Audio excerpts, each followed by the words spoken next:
इस समय हमारे साथ राधिका के जो कोच रह चुके हैं कुछ समय के लिए, अंकित जी मौजूद हैं। इसी फिलहाल टेनिस कोर्ट में वो आती थी प्रैक्टिस करने। हम अंकित सर से बात करते हैं। अंकित सर, कब कब से आपने उसको सिखाया है और कैसी थी राधिका आपके हिसाब से? मैंने उसे 3-4 महीने अराउंड कोविड के यहाँ पे आके प्रैक्टिस करती थी। कभी मैंने सिखाया, कभी कोचेस और किसी और ने सिखाया, कोर्ट बुक करके ऐसे खेला है। क्योंकि कोविड के टाइम में लिमिटेड लोगों का अलाउ था आना, जब कोविड के बाद लॉकडाउन खुला था तब। और वो as a player she was very good, as a person she was very good, respectful, एकदम ग्राउंड टू वर्ड, सारी बातें सुनने वाली। मतलब किसके साथ सर वहाँ यहाँ पर आती थी वो? अक्सर यहाँ पर जब भी आती थी। मैं उसे आई थिंक अराउंड 10 ईयर्स के एज से जानता हूँ, ऐसे देखा हूँ। हमेशा मैंने उसे अपने पापा के साथ ही देखा है और हमेशा they were used to have lot of fun, आपस में बात करते थे, मस्ती करते थे, जैसे कि एक फ्रेंड की तरह वो ट्रीट कर रहे हैं। मैंने कभी ऐसा सुना भी नहीं, देखा भी नहीं कि उन्होंने कुछ गुस्सा करा हो या इस टाइप से करा हो, एटलीस्ट पब्लिकली, या ऐसा मेरे नॉलेज में कभी नहीं आया। एंड जो भी ये चीज़ हुई है एकदम suddenly, it was very very shocking for me also कि कोई जो दो लोग इतने ज़्यादा एक टाइम में, लाइक 10-12 साल से मैंने देखा उन्हें, तो इतने क्लोज हैं, इतने अच्छे बॉन्डिंग में हैं, और फिर अचानक से रातों रात ऐसे कोई चीज़ किसी के साथ कर दे, वो भी कब कोई कितनी भी बड़ी गलती कर दे, बट किसी के लिए ये कोई वो नहीं है कि आप किसी को ऐसे कर दो। आई मीन गलती कैसी भी हो कर दे बच्चा, बट किसी को आप मार नहीं सकते। I mean father badminton court की खोलने की वजह से नाराज थे। क्या आपको लगता है कि जो टेनिस कोर्ट खोला उसने, उसकी वजह से एक नाराजगी हो सकती है, क्योंकि जब वो खुद ही लेकर आते थे?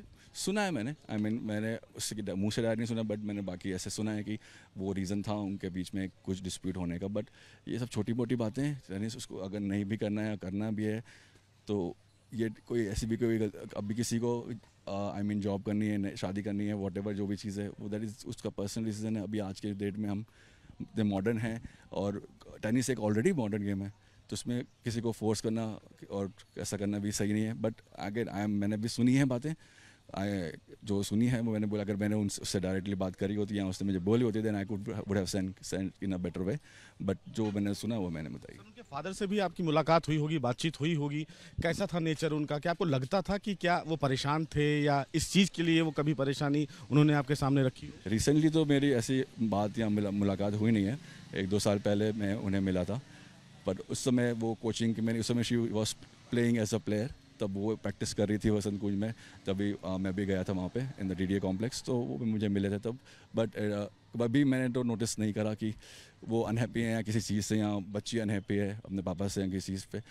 वो that was the last time I met them. उसके बाद से मैंने बस जो भी थोड़ी बातें हैं वो सुनी, जब यहाँ पे इसने कोचिंग शुरू करी है, क्योंकि मैं भी गुड़गांव में हूँ, मेरे आसपास कोई आएगा तो पता चली जाती हैं बातें कि कोई नया कोच आया है, कोई कोच, तो that's how I got to know. तो बट अगेन वो बात है कि कितना सही है कितना क्या है, दैट आई कैन नॉट से, बट ये चीज़ हो सकती है बिल्कुल जो आप बोल रहे हैं। सर, क्या लगता है कि क्या एक यही वजह हो सकती है कि बैडमिंटन कोच की वजह से मार दिया हो, या रीज़न कुछ और हो? क्योंकि आप लोग कोच हैं, आप लोगों का एक अलग दायरा है, तो कभी इस मामले में कभी डिस्कशन हुआ? अभी जो मेरे को कहना तो मुश्किल है, अब ये काम तो पुलिस का है फाइंड आउट करना कि क्या सही रीज़न था, क्या जो भी है। बट मेरे को जो चीज़ पता चली थी है वो, it can be the reason, और भी कुछ हो सकता है। वो अंदर का उनका पर्सनल मैटर है, कोई पर्सनल मैटर ऐसे इजीली किसी से डिस्कस तो करता है नहीं। अब अंदर क्या बात हुई। खेलने में कैसी थी राधिका सर? खेलने में अच्छी थी, I mean in junior specially वो इंडिया में टॉप 20 टॉप 30 रैंक तक पहुंची हुई थी, और रेगुलरली प्रैक्टिस भी कर रही थी। ऐसा भी नहीं है कि नहीं कर रही हो। शुरू से मैंने उसको देखा है, सुबह शाम 2-3 दिन कर प्रैक्टिस करती थी, and she wanted to be a tennis player even during the college time and everywhere.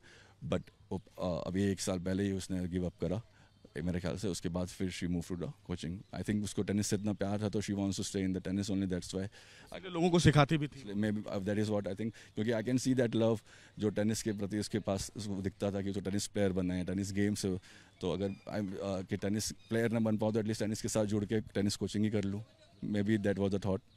कैसा लग रहा है फिलहाल ये इंसिडेंट? शॉकिंग, फिलहाल शॉकिंग तो सबके लिए है, लेकिन आप लोग उससे जुड़े हुए थे।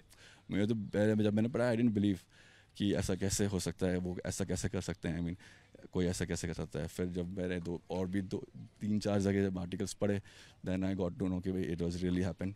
एंड उन्होंने ऐसे तो कन्फेस भी कराया, देन ऐसे करके। बट मेरे को तो पहले भरोसा ही नहीं हुआ। आई मीन मेरे को लगा कि शायद ये न्यूज़ गलत हो, शायद कुछ हो, बट जब सब जगह ऐसा आ रही है, that can not be like that. तो तो देखिए ये अंकित जी हैं जिन्होंने राधिका को कोच किया था, राधिका को सिखाया था और ये यही फिलहाल टेनिस कोच है जहां पर उसने प्रैक्टिस भी किया। सबसे बड़ी बात इस मामले में ये भी है कि सबसे बड़ी वजह है कि क्या एक ऐसा पिता जिसने अपनी बेटी को टेनिस सिखाया, टेनिस सिखाने के लिए वो हर टेनिस कोर्ट में ले जाता था, तो ऐसे में क्या एक वजह ऐसी है कि टेनिस एकेडमी खोलने की वजह से पिता अपनी बेटी को 4 गोलियां मार दे? ये फिलहाल कहीं ना कहीं एक बड़ा सवाल है जिसकी गुत्थी अभी तक नहीं सुलझ रही है और गुड़गांव पुलिस इसी गुत्थी को सुलझाने में लगी है। देखना बेहद अहम होगा कि इस पूरे मामले में जब राज खुलता है तो क्या चीज़ें सामने निकल कर आती हैं। लेकिन जो फिलहाल इनके कोच हैं उनकी तरफ से यही कहा गया कि दोनों में यानी कि पिता और बेटी में बॉन्डिंग बहुत अच्छी थी, दोनों हंसते खेलते थे। तो ऐसे में ऐसी क्या वजह निकल के सामने आई जिसके बाद पिता इतना नाराज हो गया कि अपनी बेटी को 4 गोलियां मारकर उसकी हत्या कर दी। वीडियो जर्नलिस्ट सुनील के साथ सुशील पांडे, एबीपी न्यूज़, गुरुग्राम।